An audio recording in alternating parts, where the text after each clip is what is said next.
Hey up everyone, welcome to the Rugby League History channel. I hope you're all well on this Thursday.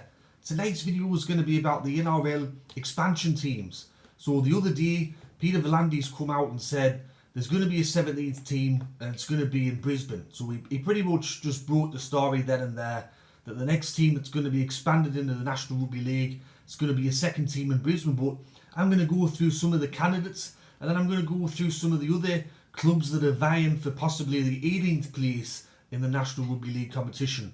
Before I get into that video though, I'm at 587 subscribers at the moment. My goal was to get to 500 by the end of January and I smashed through that.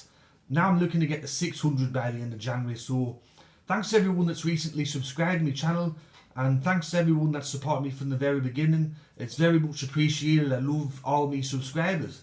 So looking at these teams, as Peter V'landys said, it's going to be the next team's going to be in Brisbane. No ifs, buts or maybes about it. So looking at the first one that I'm going to talk about is the Brisbane Bombers. Now, I hate this name. I hate this Brisbane Bombers. I think it's a fucking awful name, awful nickname if you call it. The difference between the Brisbane Bombers and some of the other clubs that are vying for that 17th place is that they have no NRL affiliation whatsoever. They don't have a Brisbane or a Gold Coast that they're attached to. They're going on their own. Now, they've been trying to get into the NRL since about 2011. In 2013, they were looking to put in a bid, but then the NRL went, oh, we're not going to be doing any expansion at the moment, and then they pushed it back and pushed it back. Another thing about the Brisbane Bombers as well is that they don't have a stadium. They don't really have a plan. So they're going to be ground sharing with Brisbane on alternate weeks. And their bid kind of reminds me of the Gold Coast in 2006 they just had the Gold Coast. They went, hiya, we're the Gold Coast. We're here. We want to be in the NRL, but we've got no plan.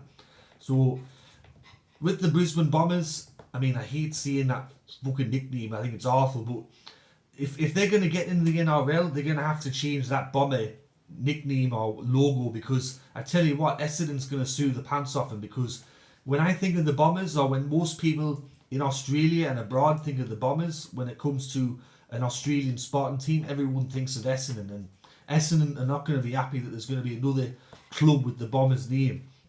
The next club I'm going to talk about is the Ipswich side. So they're going under the bid. The bid's officially called the Southwestern Corridor bid.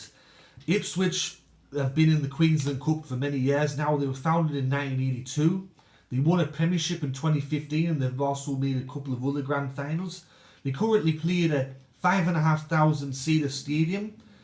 I think their goal is, because they don't really want to per se be based in Brisbane and competing directly with Brisbane. They want to be based out in the outskirts. And their plan is to build a 20,000 seat stadium, and they're going to need about 200 million Australian dollars in funding to get that. The Ipswich Jets, they're a team that a lot of people already know, so they've got that going for them. And they've also got an NRL affiliate as well. I think a lot of their players go to Brisbane or they go to the Gold Coast. I'm not sure which one, but the Ipswich Jets, I think their bid is a bit better than the Brisbane Bombers bid. Now the next one is the Brisbane Firehawks. Once again, a shite name. They're going to have to change that. They can't be Brisbane Firehawks. I remember when it was first announced in 2020 that they were going to be putting in a bid for the next team. I was scrolling through the comments on Facebook and Instagram, and I'm scrolling down, and every second person's going, that's a netball. It sounds netball like that nickname. So they're going to have to change that. A lot of people didn't like the logo or the fact that it's actually Brisbane Firehawks. Now, they're partnered up with Eastern Suburbs Tigers, or they've actually been renamed as Brisbane Tigers as of last year. They've been around since 1917 in the Queensland Cup competition and the predecessor. They've got a proud history, the Eastern Suburbs Tigers, 8 premierships that they've won in their history, 17 times runners-up. With this Brisbane Firehawks thing, then they don't have a home ground. Their plan is the same as the Brisbane Bombers. They're going to have alternate weeks where they're going to be using the ground when Brisbane Broncos are not going to be there. The colours that they're going to be playing in are orange, blue and gold, so a bit of a strange colour system going on there, but Definitely, if they're going to get into the NRL, they're going to have to change that name, and I think they're going to have to change the logo and a couple of other things. I hope that's just going to be a running, like an idea name if they get in. And the last of the Queensland sides that are looking to get into the NRL is the Redcliffe side, Redcliffe Dolphins. Now, Redcliffe is a very successful club in the Queensland Cup competition, founded in 1947. Since it's been the Queensland Cup, they've won 6 premierships. They have their own stadium, Dolphin Stadium there. At the moment, it seats 10,000 people, with 1,500 extra people can stand in the grounds. They claim to have 100 million Australian dollars in the bank. I think the CEO of Redcliffe said that they could pretty much start tomorrow. All they need is the green light from the NRL. And they got a leagues club as well, which is right next door. Out of all the Queensland sides that are actually looking to bid, I think going with Redcliffe, for me, looking at all of that, it's just a no-brainer. I think Redcliffe's got the history, the success, their own ground. They're not going to be sharing with Brisbane at Suncorp, and they've got a leagues club. They got everything going for them. So I think if they're going to bring in a Queensland side, I think they should go with Redcliffe. And looking at some of the other bids, so if we're looking at an 18th side, because eventually they want to make an 18th side. The first one I'm going to talk about is the Central Coast. So last night I did the North Sydney Central Coast video. A lot of the details are in that. If you want to go watch that, I recommend it. But with the Central Coast, it's going to be the Central Coast Bears, probably, if it does happen. With the Central Coast, they've already got a ground, 20,000 seat stadium there. You got the Gosford Railway Station right out the front, the easy access to get there. You got the Leagues Club over the back, so you can have a few pints and play on the fruit machines after the game. And they got a bistro there. You can have some Chinese, you can have some Italian or whatever like that. You got the North Sydney sort of heritage attached to it. You've got a lot of other things going. I think there'd be some people that'd be interested in jumping on board. They've got a good junior system up there, good talent up that way. In 2010, this is when they didn't even have a club. They had 8,000 paying members for the Central Coast. One thing that I've noticed with the Central Coast though is, I don't know if they're restructuring, but they don't have a website currently. They don't have a Twitter account anymore. I'm not too sure what's going on with the bid with the Central Coast, but I think having a team on the Central Coast is a no-brainer myself. The next team I'm going to talk about is Perth. Now, Perth have already had an NRL side or ERL Super League side. It was the Western Reds, then they become the Perth Reds, and they went out of business in 1997, at the end of 1997. Now, you get some people like Mark Geyer that go, there must be a team in Perth and all that, and we were successful, but I think he's looking at through rose-tinted glasses, Mark Geyer, because in their first year, they had an average crowd of 13,000, but by the third year, their average crowd was 8,000 people, and for some games, they were only getting 5,000. They also had $7 million in debt. There was $7 million Australian dollars in debt. I think with Perth as well as that, it's a very competitive market over there. You've got the West Coast Eagles, and just down the road, you got Fremantle in the AFL. You got cricket. I mean, in Western Australia, they're cricket mad. You've got Perth Glory in the football, and then you got the Perth Wildcats that were very successful in the basketball side. So it's a very competitive market.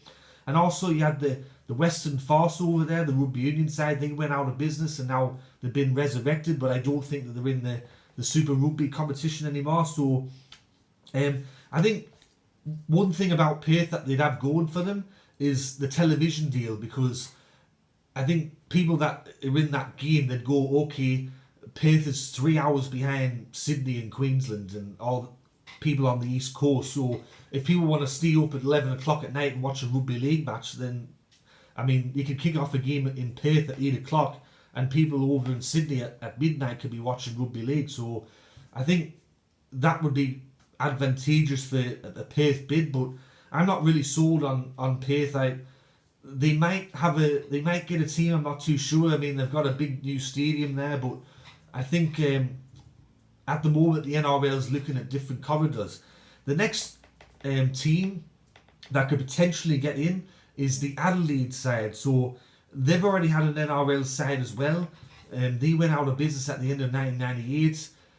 They were funded by News Limited. When News Limited decided to go with Melbourne and focus on Melbourne, they cut funding to Adelaide, and pretty much they died within about a few months.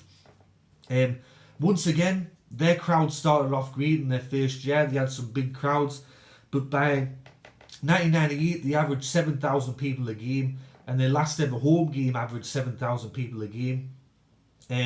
Once again, Adelaide, like Perth, it's not a rugby league heartland, it's an AFL heartland. The AFL mad there. You got Adelaide Crows, you got Port Adelaide, then you've got the football, Adelaide United, and then you've got the basketball team there, you got the cricket, so it's a very competitive market. I'm not too sure if an Adelaide team would work, so that's me talk about Adelaide. And the last team on the list that I'm going to mention is one that I don't even think they've put in a bid, but I thought I'd mention them anyway, and that's the Wellington side. So in 2006, they actually put a bid into the NRL along with Central Coast and the Gold Coast. They were going to call themselves the Wellington Archers.